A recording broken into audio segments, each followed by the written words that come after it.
Thank you for joining today's webinar, Exploring Content as a Service and the Value of the Headless CMS. We would like to welcome our speaker, Roland Benedetti. He is the Chief Product and Marketing Officer at Easy Systems. He joined Easy in 2005 and established the company's business and operations in France, which catalyzed Easy's growth across the European markets. In 2012, he opened Easy's New York office, which he continues to lead today. Roland has nearly 20 years of experience in enterprise and consumer content technology. Formerly the managing director of Easy Systems Western Europe, he previously served as VP of Product at Nuxio and as an independent consultant. We'd like to welcome Roland today. Thank you, David. Thanks so much. So our topic today is to explore the topic of content as a service, which is something we've been hearing a lot lately in our industry and beyond our industry. And I'd like to start by some more global things. We've been hearing here and there since now many years that the web is dead. We've been hearing this actually more or less since the iPhone came on the market. We started having people saying the web is dead, and now it's a new era. The web is dead, mobility is taking over the desktop browser, the computer is about to die, and so on and so on. The truth is, this is not really true. The web is not dead at all. The web is still a crucial part of today's life, today's user life, and today's business. Whether you speak about marketing, retail, e-commerce, or whatsoever, the website is a crucial part. And when we hear the web is dead, we also hear from time to time content management is dead. And that's also not true. Content management is far from dead, but content management has to evolve. Content management is evolving a lot, especially the last 3 or 4 years. And content management is part of something bigger than the web today.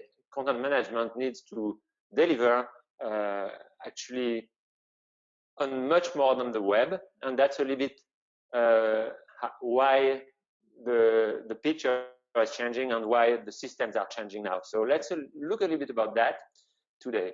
The first thing is, I already mentioned this, how we use content is changing a lot. If we don't change this, we basically won't be here for a long time. We have to adapt.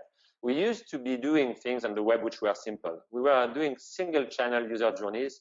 Users were going on the website to do simple things without necessarily the expectations that they have now. They were either browsing a brochure-like website, or doing a simple purchase on the website, or just informing themselves, getting access to content and reading on the website. But it was all happening through the browser. Not that many devices, not that many screen size, not that many scenarios where the user might be in mobility context or things like that. It was very stable. And this was the web basically before the iPhone. Today is a totally different story. Today, we need to adapt to the fact that the users and the customers are actually using so many devices to access the web. They are, of course, using computers still a lot, but they are using iPads, tablets, mobile phone, smartphone, now watch, and soon many more devices. They are also using social media. They are also using new publishing platforms like Facebook Instant or Apple News, and they are accessing content that is first coming from the web through many different channels. And this is changing the way content management is done. This is changing the way content management system need to behave and need to provide solutions. So that's about it. The content management system continues to evolve and is evolving more than ever. It's evolving with many keywords on this slide. Decoupled is a very big topic. It's a trend in software architecture, but it's also an organizational topic that we will discuss. It's evolving to embrace the Internet of Things. It's evolving to embrace the rise of APIs to do business. It's evolving to embrace multi-channel, omni-channel, and cross-channel experiences. And that's what we will discuss a little bit today. But let's start with the first more important things. Let's speak a little bit about what we mean by content as a service and what we mean for the other keywords. So what is content as a service? Content as a service is basically a way to refer to a use case where content is created, is authored, is sourced or prepared independently from the place it will be delivered, independently from the place it will be consumed by the user.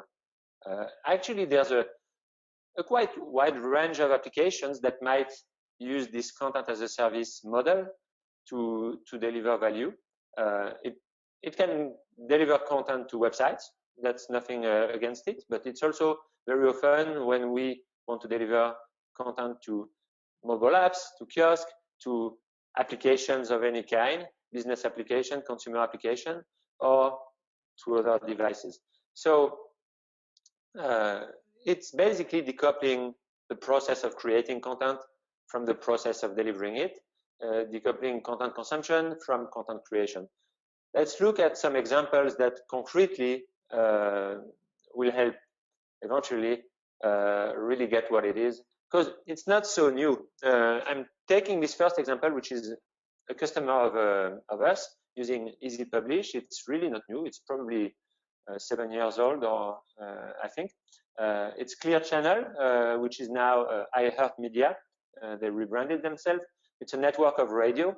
And when they decided to use Easy Publish, they were definitely in a content as a service approach.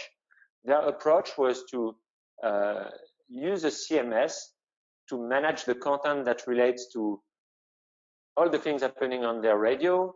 So it's mostly about artists, about albums, about music, about genre, and about all the content that that will support the radio show itself. And of course, they are a network of radio, so they have many channels, many channels. And their approach was to give each channel the liberty to manage, excuse me, to manage their website in the way they want,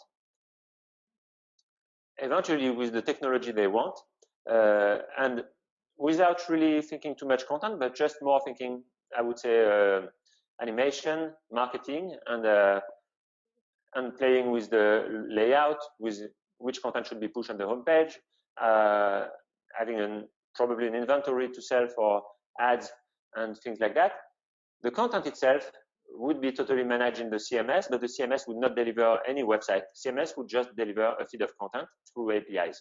So that's a really clear content as a service model where the CMS is used on the back end as a tool to build some sort of content hub, some sort of repository where Clear Channel was able to manage a unique repository of content that could be used by many web properties. And then on the front end, the radio would have their own website and would somehow do whatever they want, but they would rely on a consistent, unique source of content when it comes to the content that support the shows. So that's an example that we've been implementing with Easy a while back. This is a choice in this case. They could have gone for another model. They could have gone with a traditional content management system model where the CMS would deliver everything. They decided to do it this way to give more flexibility to the front end. Now, there are also organizations and businesses who are by nature in a content as a service model. I'm thinking a lot to companies who are in the content business, such as a news agency, for instance, or such as Getty that I put on this slide. I could have taken other examples, but Getty is a really good one to me. They are basically selling images. They are selling images, video as well, and creatives. And the way they sell today is, of course, you can still talk to a Getty sales rep and probably get a contract and go on the website and get pictures from the website. But what we see that now more and more they are selling through APIs. People are basically subscribing to the Getty service, and from there they will use APIs to access the Getty collection collection of images and to include those images in their business process, in their workflow to create content. So that's a very good example of a content as a service. All the news agencies of the world are also in a similar content as a service model. So this is content as a service. The next thing I want to touch on when we think about definition is speak a little bit about the headless CMS. You might have heard this term recently. It's a little bit of a new category in the CMS industry. We hear more and more new players coming and with a headless CMS approach and focusing on the creation of content and totally ignoring the delivery of content. So what is a headless CMS? A headless CMS is exactly what I just mentioned, is basically the creation part, the workflow of creating, editing, approving content and putting it in a repository so that it is available for consumption. But the headless CMS is not in charge of delivering the content to the user, is not in charge of creating website or mobile apps or any front end. It's only in charge of delivering the content through APIs, and so that another system can take over and basically assemble this content in an experience that will fit the needs. So the headless CMS doesn't touch how we deliver the content, how we present it to end user. It's just focusing on the workflow of creating the content and making it available through APIs. Let's look at how this is different from the traditional CMS that we all use actually, because CMS now is there since, I would say, almost 20 years.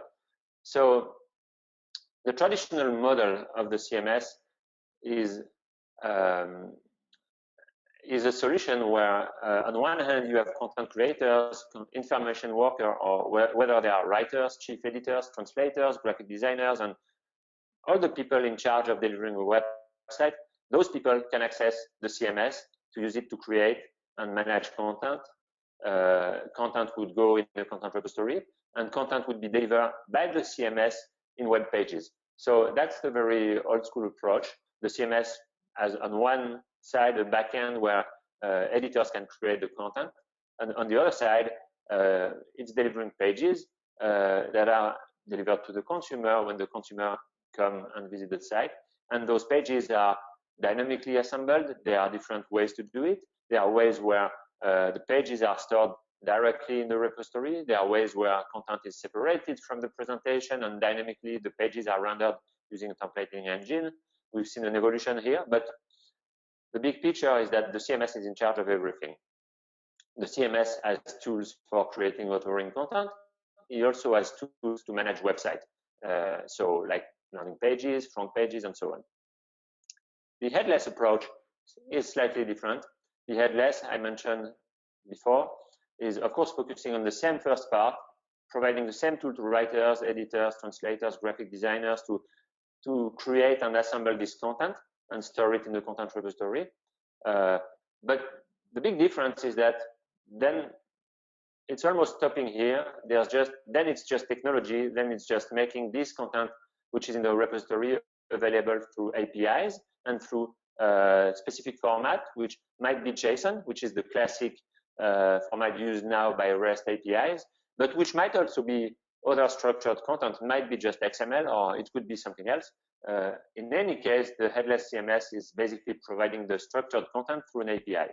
And then there's another system who needs to be built, who needs to be designed with a custom front end to deliver the content to the consumer, whether it's through web pages, through apps, or through anything. It's a custom front end. It could also be something standardized that's focusing on the delivery actually. And then it's a big decoupling of those two functions. So headless CMS is about that. The last thing I would like to explain, whether if you go headless or traditional, is this concept of decoupling. Decoupling is happening at two levels. It's something very important for software developers, software architects, and technical people, because when you decouple services, you basically gain a lot of agility, a lot of quality, and it's a better way to make software. But it's also happening on the organizational level, where we can more precisely organize our teams, and having a team dedicated to content creation is something different than having a team in charge of delivering content. So the decoupling means that the authoring, the content creation, is something totally different than the content delivery, and the only thing those two have in common is the content repository and a few hooks who are necessary, actually, because when you're authoring content, you still need to have things such as preview. Preview is key. So you're authoring content, you need to be able to preview how the content will look on the website where it's supposed to go as a final destination. So you need, if you decouple, you need to have hooks, you need to have integration that makes it possible to provide this kind of value to the editor, and that's eventually some additional work to do. If you go for the headless approach, you will need to make sure you can provide this kind of things. The repository, in any case, is really key, because that's where you will store content in a way which is channel neutral. That's where you will basically implement your information architecture. And that's also where you will implement semantic tagging, and you will give sense to your content by creating relations, enabling editors to create collection of content which might relate to a specific topic or might be part of a specific theme. And you can do this without a repository which is structured and decoupled. So it's something that enables a lot. It enables plenty of use cases that I won't list here, but we can think about translation. That's also something that helps managing translation. We can think about workflows where different persons are involved for different parts of the content, so that you can split the workflows in steps that are focusing on the different elements of the content or the different part of the collection of content that you're building on. So how to select your approach if you're wondering about that? Should you go for a traditional CMS or should you go for a headless CMS? The first answer to that is there's no one-size-fits-all answer. There's not one better than the other. That's the bottom line. Is you cannot answer this question if you don't know about your use case, if you don't know about your business, if you don't know about the goals you want to achieve for your organization.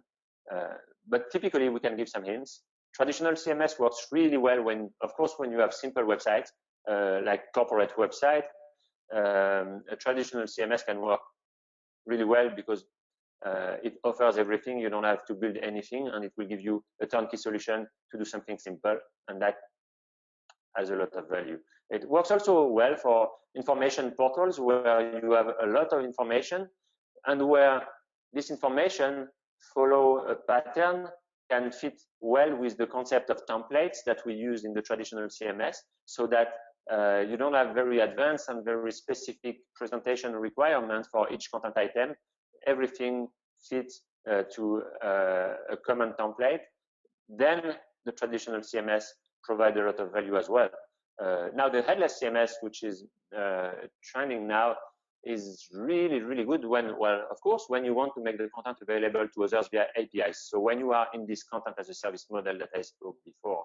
So if you're there, S is an option for sure. It works also well when you have very specific needs when it comes to the front end. You want to make a front end website which is pixel perfect, which is using content at different places, but not necessarily in a way which fits well with the idea of using templates. So content assets might be used in different ways on different pages without replicating a visual pattern. This is not something you can do easily with a templating system. For this, it's better to use structured content and to do something bespoke on the front end. And of course, it's also something that works really well to deliver to mobile apps, native or built with web technology, but it's a good fit for that. Now, if you have a decoupled CMS, it gives you the flexibility to go either traditional or headless, and that's typically the approach we took at Easy. And eventually, it helps you make the choice later. You can eventually start with a traditional CMS on one project and keep using this CMS and use it in a headless way later. And this diagram, we can see how Easy can be used. Basically, Easy Platform is a tool that provides a studio for editors, which is Easy Studio, where editors can create and manage the workflow of preparing the content. And the content ends up in the repository, highly structured, highly tagged, and is available through APIs. And that's the way Easy works internally.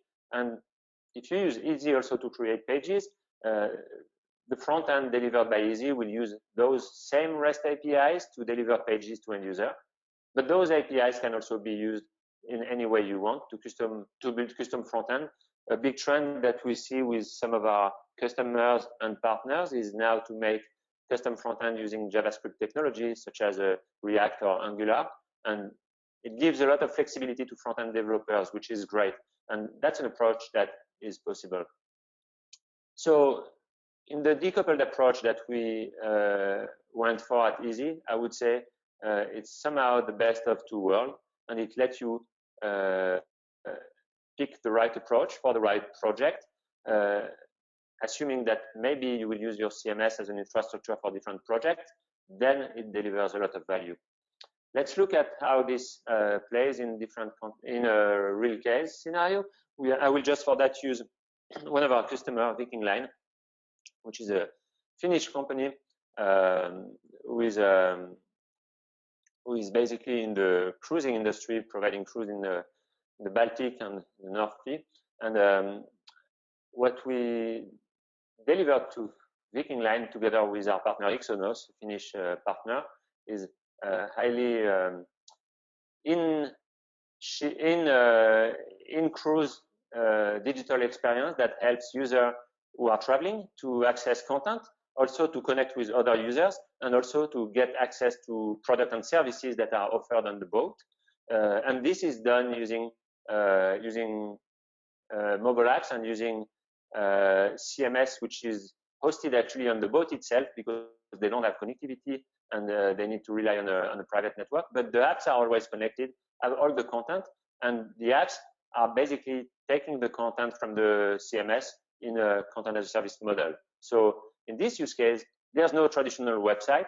There's only a CMS, people managing content from the CMS interface, and people using the content from apps, which are using the content in a pure content as a service headless mode. So conclusion, as I'm reaching the end of this webinar, when it's almost 11 here in New York, if you wonder if you should go headless, traditional, or something else, the first thing is to look at your project, really assess your needs, what is it that you really want to achieve, and assess the constraints and the cost and the risk of each approach.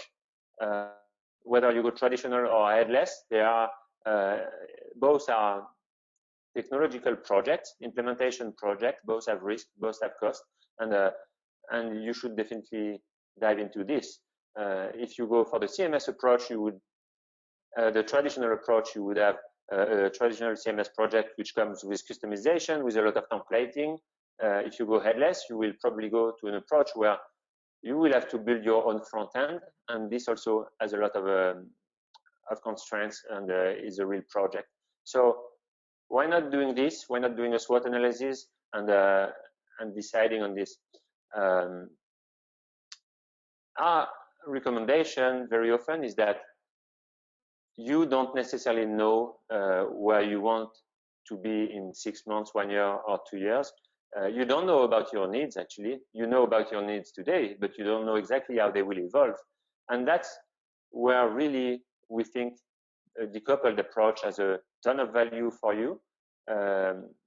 Definitely the third generation of CMS, where the content was living in web pages and was stored in the page itself, is totally to avoid. That's not the way you want to go. you clearly want to go in a decoupled approach. So we tend to push for keeping this in mind, keeping in mind that you need to adapt. You will need to constantly adapt your infrastructure, and it's not just the project you want to do now that matters. It's how this will evolve over time.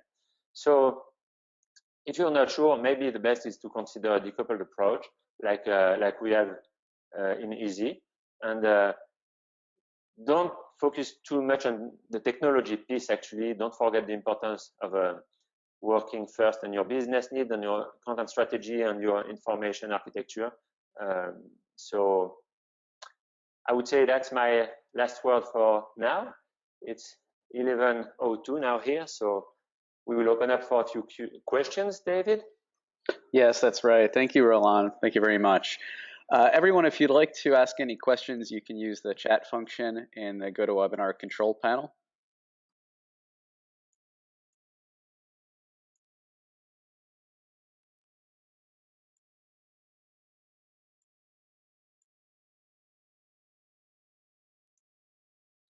All right, looks like the first question came in. Roland, could you speak a little bit to how we see the web CMS landscape evolving, and the notion of more content management systems becoming decoupled? Yes, absolutely. So, well, the first thing is clearly there are new players on the CMS market which are focusing only on headless, which means basically they are focusing only on collaboration and workflow of creating content, which is I would say it's a niche for now. It's a choice. It's an approach that makes sense. And then there are solutions which are actually older and which can't afford to do this in any way, so which are stuck into an architecture where the content is not separated from the presentation. And even if this concept is really well known, you need to separate content from presentation. The truth is that most CMS out there on the market still today don't do this properly. But of course, I'm speaking of the oldest one, that they don't really have options to evolve. The only option they have is maybe to create a new generation for their platform, and they will have to embrace decouple. And then you have solutions which are more flexible, more platforms, I would say, such as Easy, where because of the internal decoupling of the architecture, can deliver on both use case, on the content as service use case, or on the traditional web delivery use case. And what we see is that with the rise of omni-channel experiences, and this need to have consistent content across channel, you will not be able to avoid this. And so the solutions like us clearly are better to deliver on this need. So definitely that's the way the CMS will evolve, decoupled approach. There will be room for CMS that are just headless, and there will be room for global platforms that can provide value on the full story. All right. The next question here it's really more related, I think, to the organizational operations and decision making around the right type of CMS to select. Which stakeholders do you recommend being involved in discussions around CMS options, particularly when it comes to headless versus traditional or decoupled? So that's a good question. When you consider a headless approach, you are probably already into a technical discussion, and probably you have already on board some stakeholders who are from the technology team, but not necessarily. So in any case, whether it's about a headless approach or a traditional CMS discussion early in the project, in the planning phase, my advice is really to build cross-functional teams during this planning phase, and not decide on tools and technology without involving the technical team that will be in charge of delivering the project. So if you go decoupled or headless, you will probably have to build quite a lot of things especially to assemble this front end that you want very custom or very specific. And you cannot decide on that without involving the team who will actually build this. So having a cross-functional team that will work on business requirements, work on constraints and the planning is very important, and not let just to content strategists or business people. Thank you. Last question here. If a CMS can handle custom templates, then can you explain exactly why there are limitations for a front-end developer? Do these templates have to be in a certain language or framework that's being used by the CMS? And how does that work in Easy? Well, the limitations, there are actually two limitations. That's right. So there's a technical one, which is the end of the question. If you go for Easy platform, for instance, and want to deliver content through the Easy platform delivery side, it implies you will use the template engine which is coming with Easy platform, which is in our case Twig, which is a part of the Symfony framework. So in our case, the Symfony framework and the PHP stack is very widely adopted on the market. So I think it's a constraint, but it's still embraced by so many developers that you luckily you have the chance to tap into a very big developer base. In some other CMS product who might be on more proprietary technology, it's much more of a problem, because indeed you will rely on a templating system and on a framework which is very, very, very little used. So small communities and how to get people able to work on. So that's a limitation on the technical side. This said, the biggest limitation I think is more on the conceptual side.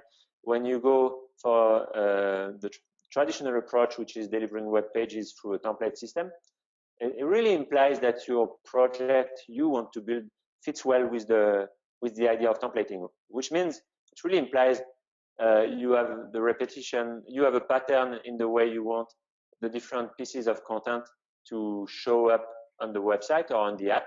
And it's not always the case. In some cases, people want to do things which are not fitting this template concept. Thank you, Roland. I'd like to mention that we recently released an ebook related to this very topic. If you're interested in reading further, being able to share some of the material with your colleagues, we have information in the GoToWebinar control panel with a link to this landing page that Roland is showing on his screen. And feel free to download the ebook.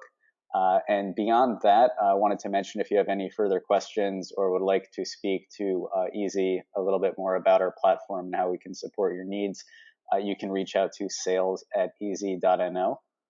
Thank you again for attending today's webinar. We'll follow up by email with a link to the recording later today.